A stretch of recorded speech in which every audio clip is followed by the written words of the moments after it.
How the U.S. launched Iran's nuclear program.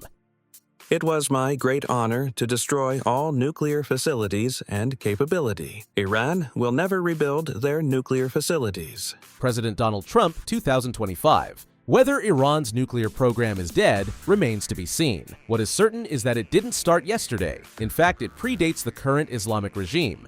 The Iranian nuclear program is older than Neil deGrasse Tyson. It was launched in 1957 by Iran's ally, the United States of America. The U.S. provided Iran with its first research nuclear reactor. This 5-megawatt reactor is still operational in Tehran. It was part of a Cold War strategy called Atoms for Peace. In 1953, President Eisenhower spoke at the UN. He urged the development of non-military nuclear technologies. Atoms for Peace was a bold plan to encourage atomic research.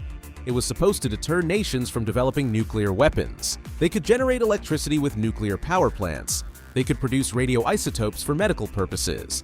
Eisenhower viewed this strategy partly as a form of arms control. He opposed an international embargo on nuclear materials. Nuclear technology was valuable. It conferred a certain status on countries that had it. The U.S. used it as a means of gaining influence. So, nuclear assistance was offered to Israel, India, Pakistan, and Iran. At the time, the U.S. valued Iran as an ally. Washington was on good terms with Shah Mohammad Reza Pahlavi. The CIA even staged a 1953 coup d'etat to keep him in power. During the early stage of the Cold War, the U.S. set up a base in Iran. It was used to monitor Soviet activity. The U.S. built the first nuclear reactor in Iran in 1967. It also provided Iran with fuel for that reactor. It was weapons-grade enriched uranium. In the 1970s, the oil boom took off. The government paid for Iranian students to attend MIT.